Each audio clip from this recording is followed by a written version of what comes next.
तो आज हम लोग विसर्ग संधि के तीसरा, चौथा और पांचवा नियम को पढ़ेंगे। तो सबसे पहले हम तीसरा नियम को देख लेते हैं। तीसरा नियम क्या कह रहा है? तो तीसरा नियम यह कह रहा है कि पद के अंत में विसर्ग रहे और विसर्ग के पहले अ या आ को छोड़कर कोई भी स्वर अक्षर रहे तथा विसर्ग के बाद में कोई भी स्वर अक्षर आवे अथवा किसी भी वर्ग के तृतीय या चतुर्थ या पंचम अक्षर आवे तो विसर्ग के स्थान पे र हलंत हो जाता है। यानी कह रहा है कि पद के अंत में विसर्ग रहे और उसके पहले अ और आ को छोड़कर, जैसे अ और आ के स्वर अक्षर का जितना अक्षर है ना उसमें को अ और आ को छोड़कर बाकी कोई भी अक्षर है इसके पहले यहाँ कोई भी स्वर अक्षर है विसर्ग के पहले, लेकिन अ आ नहीं होना चाहिए, अ और आ नहीं होना चाहिए। ठीक। और आगे कह रहा है कि तथा विसर्ग के बाद में कोई भी स्वर अक्षर है। अब यहाँ यानी यहाँ क्या होना चाहिए? कोई भी स्वर अक्षर, चाहे अ आ हर्ष दीर्घ री है, वो कुछ यहाँ रहे, मतलब स्वर अक्षर होना चाहिए। अथवा यहाँ स्वर अक्षर होना चाहिए। यहाँ मैं बता दे रहा हूँ कि विसर्ग रहे, अब विसर्ग के पहले स्वर अक्षर रहे लेकिन अ आ नहीं रहे, और आ नहीं रहे। अब विसर्ग के बाद कोई भी स्वर अक्षर है या किसी वर्ग के तृतीय या चतुर्थ या पंचम अक्षर रहे तो क्या होगा? पंचम अक्षर रहे तो विसर्ग के स्थान पर र हलंत हो जाएगा। यानी यहाँ क्या हो जाएगा? र हलंत हो जाएगा। तो पहले इसके एक एग्जाम्पल लेकर समझते हैं। जैसे पहला एग्जाम्पल क्या है? नी प्लस उपाय बराबर निरूपाय। तो सबसे पहले हम इसको अक्षर में तोड़ते हैं तब समझ में अच्छा से आएगा। तो नी को तोड़ेंगे तो न हलंत और प्लस हर्षई और उसके बाद में क्या है? विसर्ग है। और उसके बाद उ प्लस प हलंत प्लस आ प्लस यहाँ विसर्ग है य हलंत प्लस अ। तो नियम कह रहा है कि विसर्ग के पहले कोई स्वर अक्षर होना चाहिए, लेकिन स्वर अक्षर में अ और आ नहीं होना चाहिए। तो यहाँ तो ई है, हर्षई है, अ आ नहीं है, तो ठीक करे। और विसर्ग के बाद में कोई भी स्वर अक्षर आवे तो यहाँ हर्षऊ है तो क्या होगा? ये विसर्ग के स्थान पे र हलंत हो जाएगा। तो कुछ नहीं लिखना, जैसे वैसे उतारेंगे। न हलंत हर्षई, यहाँ विसर्ग के स्थान पे क्या हो जाएगा? र हलंत। अब बाकी जैसे है वैसे लिख देंगे।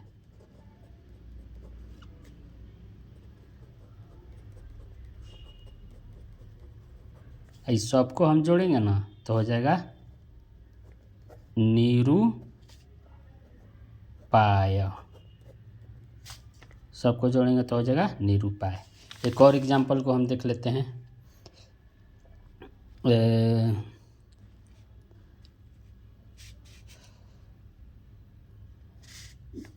क्या है? नी प्लस जलम। तो नी प्लस जलम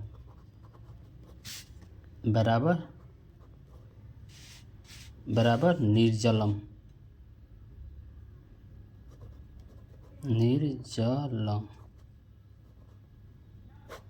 अभी इसको हम तोड़ेंगे तो न हलंत प्लस हर्षई, यहाँ विसर्ग है, यहाँ ज हलंत प्लस अ प्लस ल हलंत प्लस म हलंत।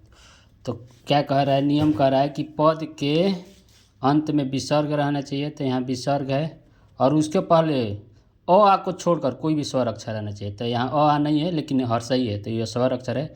एवं विसर्ग के बाद में कोई स्वर अक्षर आना चाहिए या किसी वर्ग के तृतीय या चतुर्थ या पंचम आना चाहिए, तो ये ज हलंत आ रहा है। तो ज हलंत तो स्वर अक्षर नहीं है, लेकिन यह चवर्ग का तृतीया है। चवर्ग में क्या आता है? च हलंत, छ हलंत, ज हलंत, झ हलंत और य हलंत। तो ये ज हलंत क्या हो गया? ये चवर्ग का तृतीया। तो ये नियम में कह रहा है कि किसी भी वर्ग के तृतीय या चतुर्थ या पंचम अक्षर आवे, तो तृतीय आ रहा है तो यहाँ विसर्ग के स्थान पे र लिख देंगे, र हलंत। तो सबको जैसे के वैसे जैसे है वैसे लिखेंगे, और विसर्ग के स्थान पे हम लोग क्या लिख देंगे? र हलंत लिख देंगे। बाकी जैसे है वैसे हम लोग उतार देंगे। अब सबको हम जोड़ेंगे तो क्या हो जाएगा? निर्जलम, निर्जलम, ये हो जाएगा। ठीक वैसे ही यहाँ क्या है? दुह प्लस गंध। तो यहाँ इसको हम तोड़ेंगे तो विसर्ग के बाद क्या आ रहा है? हर्षऊ आ रहा है। और विसर्ग के बाद क्या आ रहा है? ग हलंत, यानी कवर का तृतीय आ रहा है। तो यहाँ विसर्ग के स्थान पे हम लोग क्या लिख देंगे? र हलंत। और र हलंत लिख के जोड़ेंगे तो दुर्गंध हो जाएगा। वैसे ही यहाँ झ हलंत आ रहा है। विसर्ग के पहले हर्षई आ रहा है, विसर्ग के बाद झ हलंत, यानी चवर्ग का चतुर्थ अक्षर आ रहा है, चवर्ग का चतुर्थ। तो ये यहाँ भी हम विसर्ग के स्थान पे र हलंत लिख के जोड़ेंगे तो निर्झर हो जाएगा। यहाँ रवि, यहाँ भी हर्षई आ रहा है विसर्ग के पहले, और विसर्ग के बाद एक स्वर अक्षर आ रहा है ये एक स्वर अक्षर है।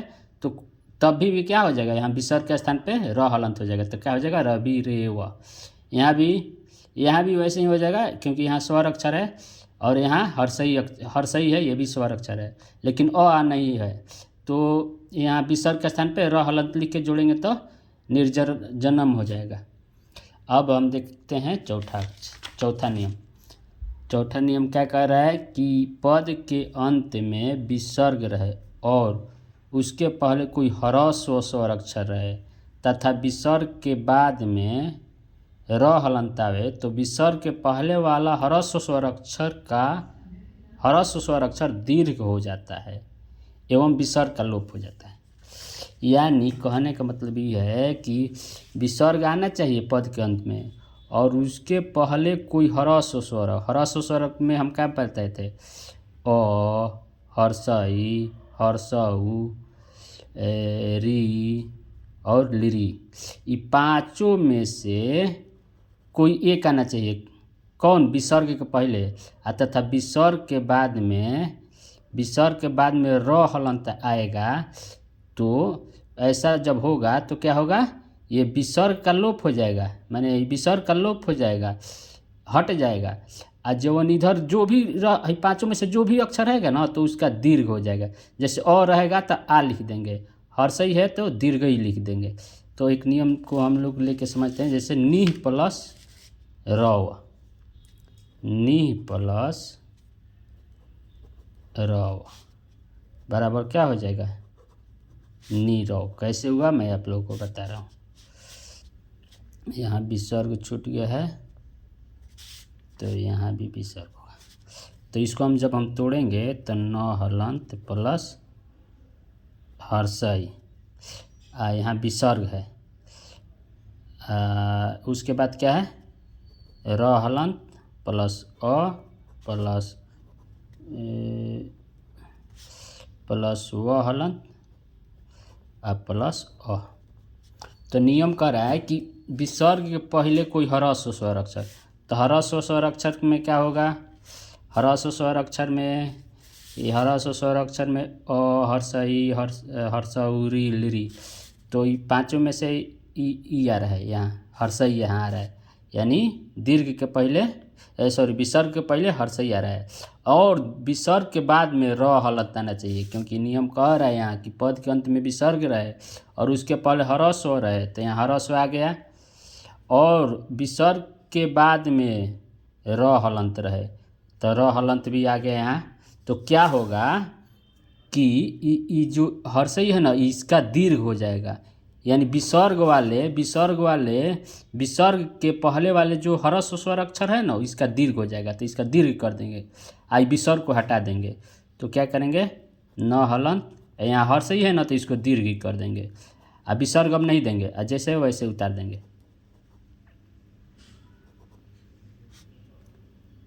अ प्लस व प्लस अ, इस सबको हम जोड़ेंगे ना, तो पहले ये हर्षई से नीरव नी था ना, तब ये दीर्घ से हो जाएगा तो नीरव हो जाएगा। एक और एग्जाम्पल इस पे हम लोग समझ लेते हैं। जैसे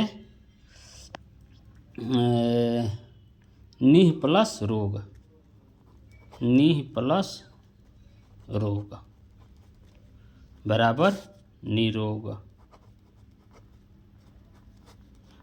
अब इसको हम तोड़ेंगे तो न हलंत प्लस ई, यहाँ विसर्ग है, र हलंत प्लस ओ प्लस ग हलंत प्लस अ।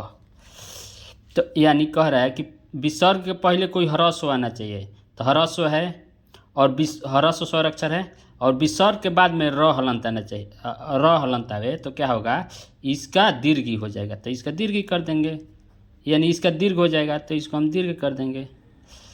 जैसे वैसे विसर्ग को हटा देंगे, र हलंत प्लस ओ प्लस ग हलंत प्लस अ, यही हम सबको जोड़ेंगे तो हो जाएगा निरोग।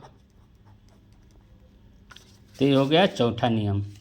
इसमें जैसे इसमें है क्या, प्रातः प्लस रमेयम, तो यहाँ जब इसको हम तोड़ेंगे तो त हलंत प्लस अ आएगा, तो यहाँ अ क्या है, ह्रस्व स्वर अक्षर है, और उसके बाद में रमेयम तो र हलंत आ रहा है, तो कुछ नहीं करना है, ये अ को आ कर देंगे तो क्या हो जाएगा, प्रातः रमेयम। ठीक वैसे ही दुह प्लस राज में यहाँ हर्षऊ आ रहा है तो विसर्ग हटाएंगे, यहाँ र हलंत भी आ रहा है तो विसर्ग हटा के इसको अथी हर्षऊ है तो दुर्गु कर देंगे, तो यहाँ हर्षऊ था तो यहाँ दीर्घऊ हो गया दुराज। यहाँ पुनः रमते तो यहाँ पुनः रमते में हो जाएगा पुनः रमते, क्योंकि यहाँ न अ आ रहा है, अ आएगा तो अ का आ हो जाएगा, तो हो जाएगा पुनः रमते। ठीक, अब पांचवा नियम को देखते हैं। पांचवा नियम यह कह रहा है कि पद के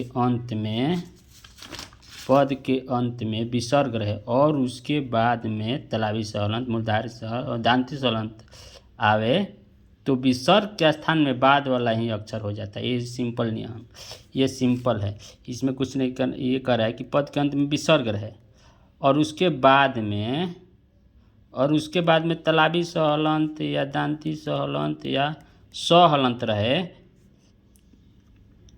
तो विसर्ग के स्थान पे ये विसर्ग हटा के इसी में से लिख देंगे। जैसे सहलंत आएगा तो यहाँ सहलंत लिख देंगे, तलावी सहलंत आएगा तो तलावी सहलंत लिख देंगे, दांती सहलंत आएगा तो दांती सहलंत लिख देंगे। अब एक एग्जाम्पल लेके देख लेते हैं। जैसे पहला एग्जाम्पल क्या है, निह प्लस संदेह, तो निह प्लस संदेह बराबर अथवा विसर्ग का ज्यों कहते हो जाता है वो, सॉरी, तो ये भी हो जाएगा, नहीं तो जैसे है वैसे ही छोड़ देंगे। पूरा नियम को हम फिर से एक बार हम पढ़ देते हैं। पद के अंत में विसर्ग रहे और उसके बाद में तलावी से मूर्धानी से दांती सहलंत है, तो विसर्ग का स्थान के बाद वाला ही अक्षर हो जाएगा, यानी ये सब भी हो जाएगा, या विसर्ग ज्यों का त्यों भी रह जाएगा, या ये लिखे या मत लिखे, विसर्ग को भी छोड़ सकते हैं। जैसे एक नियम लेके हम देख लेते हैं। जैसे निह प्लस संदेह में क्या हो जाएगा, निसंदेह या अब विसर्ग भी छोड़ देंगे, जैसे वैसे ही छोड़ देंगे, कोई दिक्कत नहीं। जैसे इसको हम तोड़ेंगे, न हलंत प्लस हर्षई प्लस दीर्घ प्लस सहलंत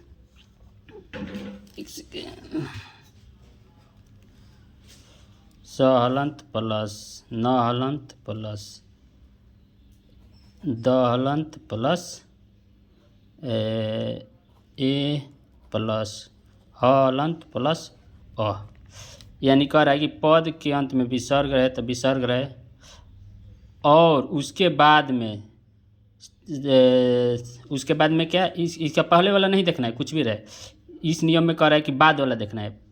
पद के अंत में विसर्ग रहे और उसके बाद में तलाबी सहलंत, दांती सहलंत, मूर्धानी सहलंत, ये सब रहे।